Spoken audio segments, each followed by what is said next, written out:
Chapter 4. Whispers in the Rigging. The storm had passed, but it had left its teeth marks on the world.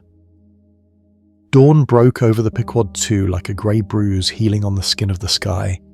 The sea, whipped into a frenzy only hours before, now heaved with a sullen, oily sluggishness. It was covered in a low-hanging fog, a thick white soup that erased the horizon and turned the ship into a ghost floating in limbo. Silas sat huddled near the foremast. He was alive. His shoulder throbbed with a dull, rhythmic ache that synced perfectly with the rolling of the ship. He pressed a rag against it, a piece of torn canvas soaked in cold seawater. It smelled of the whale oil that had nearly burned them alive, a pungent reminder of the chaos. Around him, the ship was waking up to its injuries. The carpenter, a man named Chips, with hands as gnarled as driftwood, was working on the bulwark. Stubb and Flask were shouting orders, trying to disentangle the Gordian knot of ropes that the wind had twisted during the night. "She's a tough old bird," Chips grunted, spitting a nail into his palm. "Bent, but not broken." Silas watched him. "You are wrong," he thought. "She is broken." He closed his eyes. He didn't need to see the damage. He could hear it. To the crew, the rigging was just ropes and canvas. To Silas, it was a giant string instrument, and the wind was the bow. Every rope had a specific pitch. The mainstay hummed a low C. The halyards whistled in G. But today, the symphony was out of tune. Whine. The forestay was too loose. It vibrated with a slack, rattling sound. The mainmast step, the heavy block of wood that held the mast in place, gave a sickening squelch every time the ship pitched forward. Water. There was water where there should be wood. Silas pushed himself up. His legs were shaky. He walked slowly toward the main hatch. The crew ignored him. To them, he was just mute, the soot-stained fixture of the deck, as invisible as a cleat or a bucket. He reached the hatch. It was battened down, secured against the waves. He pressed his ear against the wet wood. Drip, drip, drip. Slosh. It wasn't the roar of a leak. It was subtler. It was the sound of the ocean weeping into the ship. The seams in the bow had opened, just a fraction of an inch, but enough to let the Atlantic kiss the dry cargo. "Get away from there, boy!" Silas jumped. Captain Thorne stood behind him. The captain looked immaculate, his uniform brushed clean of the night's chaos, his beard combed. Only his eyes betrayed the tension. They scanned the fog with predatory intensity. "The hold is sealed," Thorne said coldly. "Unless you have X-ray vision, you have no business sniffing around the cargo." Silas stepped back, his hands raising in a defensive gesture. He pointed at the deck, then pointed at his ear. He tried to mime water rising. He moved his hand in a wave motion. Thorne stared at him, uncomprehending. Or perhaps unwilling to comprehend. "Dancing?" Thorne sneered. "If you have energy to dance, you have energy to work. Get to the galley. The cook needs potatoes peeled."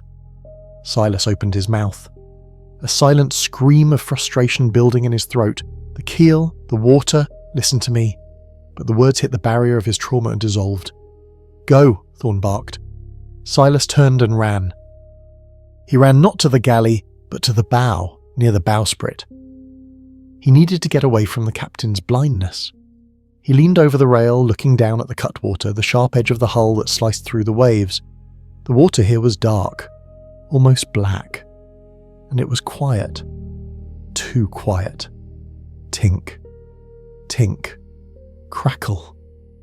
Silas stiffened. He knew that sound. It was the sound of ice crystals forming on the surface of a pond in winter. But this was the ocean.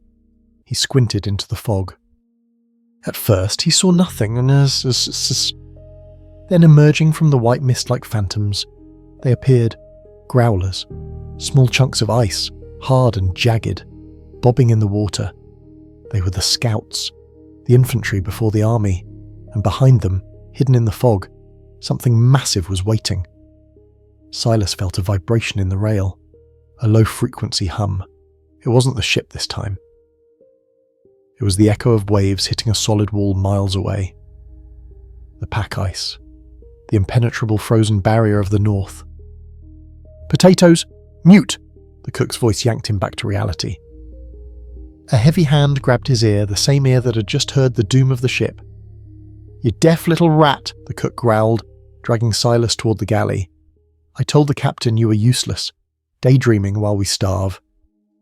Silas was thrown into the galley. It was warm here, stiflingly so. The stove was roaring, piles of grey, sprouting potatoes lay on the floor. "Peel," the cook ordered, tossing a dull knife at Silas's feet. "And don't leave eyes. The men are grumpy enough without eating eyes." Silas sat on a crate. He picked up a potato. He picked up the knife. Scrape. Scrape. The rhythmic sound of the knife against the potato skin was hypnotic. But his mind was outside. He could still hear the growlers hitting the hull. Thump. Thump. "Did you hear that?" a sailor asked, sitting at the small table in the corner of the galley, nursing a mug of coffee. It was Ishmael, not the narrator, just a namesake, a young green hand. "Hear what?" the cook grunted, chopping onions with a cleaver. "Like knocking on the hull." "Fish," the cook dismissed. "Or driftwood. Stop hearing ghosts. Ishmael." Silas stopped peeling. He looked at Ishmael. "It's ice," his eyes screamed. "Tell them it's ice." Ishmael caught Silas's gaze. For a second, there was a connection, a shared uneasiness, but then Ishmael looked away, embarrassed to be caught staring at the freak. "Yeah," Ishmael muttered. "Just fish." Silas looked back at the potato in his hand. It was rotten in the middle, black and mushy, like the ship. He scraped the rot away, but he knew, deep down, you couldn't scrape away the rot of the Pequod too. It was structural. It was moral. The day dragged on. The fog thickened. The temperature dropped so low that the condensation on the galley walls turned to frost. By evening, the thumping sounds had become more frequent. Thump, scrape, grind. The ship was sailing through a minefield. Captain Thorne refused to shorten sail. He was obsessed with making up the time lost to the storm. "Full canvas," he had ordered. "We sleep in New Bedford, or we sleep in hell." Silas was sent to the deck to dump the potato peels overboard. As he walked to the rail, the fog parted for a brief, terrifying second. There, dead ahead, was a cathedral. It was an iceberg. A tower of white and blue, rising 200 feet into the air. It was beautiful. It was majestic. And it was less than a mile away. "Iceberg! Dead ahead!" the lookout screamed. But Silas had seen something else. Something worse than the berg above the water. He had heard the water moving around the base of the berg. The displacement was immense. The underwater shelf of the ice extended far wider than the tip. They were going to clear the tip. But the keel, the deep, broken keel of the Pequod II, was on a collision course with the underwater mountain. "Harder starboard!" Thorne roared. The helmsman spun the wheel, the ship groaned, the sails snapped, the bow swung away from the white tower. The crew cheered as the massive wall of ice slid past them, close enough to throw a biscuit onto. "Clear!" Stubb yelled. "We're clear!" Silas gripped the rail. He squeezed his eyes shut. He pulled his shoulders up to his ears. "Wait for it," the voice in his head whispered. "Wait for the kiss." The ship slid past. The danger seemed over. And then, grunch. It wasn't a crash. It was a graze. A deep, intimate grinding of wood against ice, happening 30 feet below the waterline. The ship shuddered violently. Men were thrown to the deck. The sound travelled up through the timber, vibrating in Silas's bones. He heard the copper sheathing on the hull being ripped away like paper. He heard the oak planks shattering. He heard the water rushing in, not a drip this time, but a torrent. The Pequod II had been gutted. The grinding stopped. The ship lurched, then settled. She listed slightly to port. Silence returned to the deck. A stunned, heavy silence. "Did we hit?" a sailor whispered.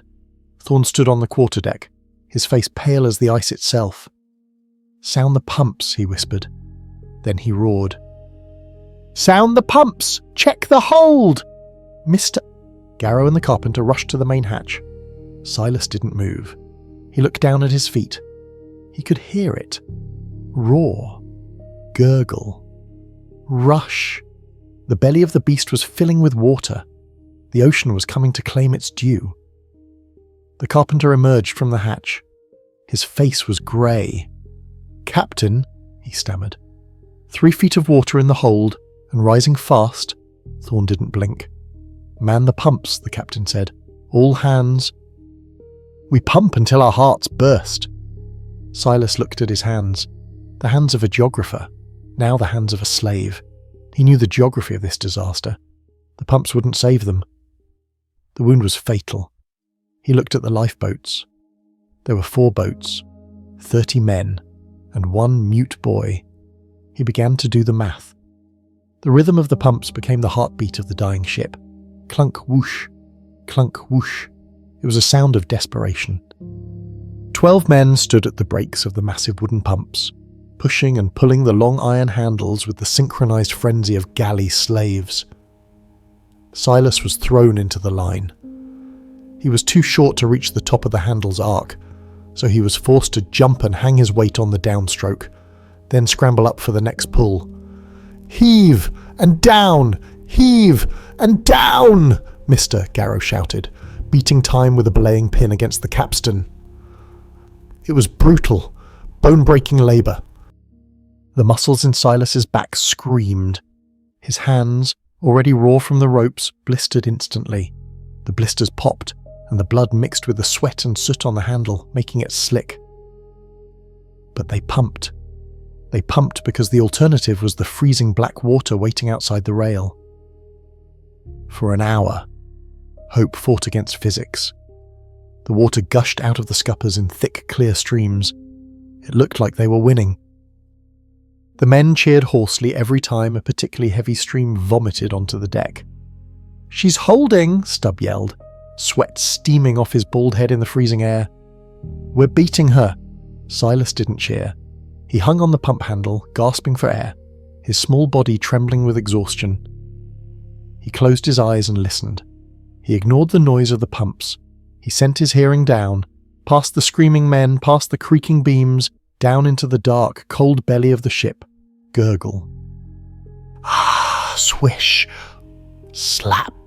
The water in the hold wasn't receding, it was changing tone. At first, the sloshing sound had been sharp, splashing against the bottom cargo.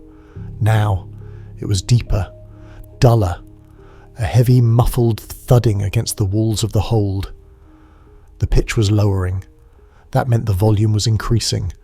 The ocean was heavier than the pumps. "Carpenter!" Thorne barked, pacing the quarterdeck like a caged tiger. "Sound the well!" Chips ran to the sounding rod. He dropped the chalked line into the tube. He waited. He pulled it up. The crew on the pump slowed down, watching him. Even Garrow stopped beating time. Chips looked at the wet line. He looked at the captain. He didn't speak. He held up 4 fingers. 4 feet. It had risen a foot in an hour. Despite the pumps. "Pump, you dogs!" Thorne roared, drawing a pistol from his coat.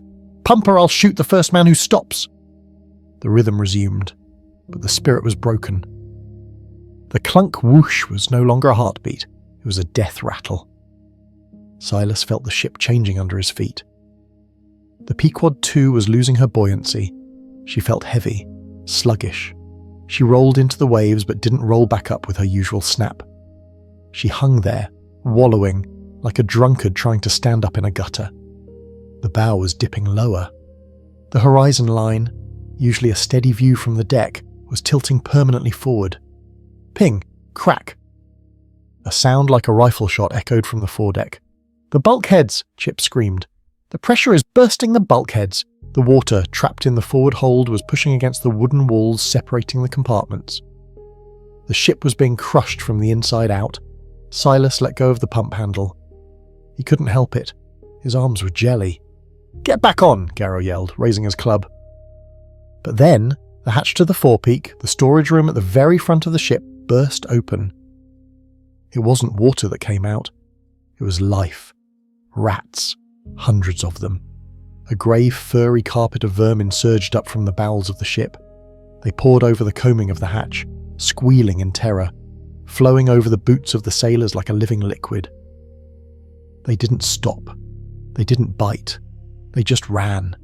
They ran toward the stern, toward the highest point of the ship. Animals knew. They knew before the math, before the sounding rod. The men stopped pumping. Even Thorn didn't shoot. You couldn't shoot a realization.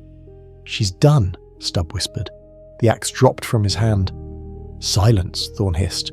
"We can further a sail, we can—" "She's done, Captain," Garrow said. His voice was quiet, respectful, but final. "The Atlantic has her." The ship gave a massive, shuddering groan. It tilted forward another 5 degrees. The water began to wash over the forecastle deck. Thorn looked at his ship. He looked at the masts he had commanded, the deck he had walked. He looked at the horizon where the whale swam free. His face crumbled.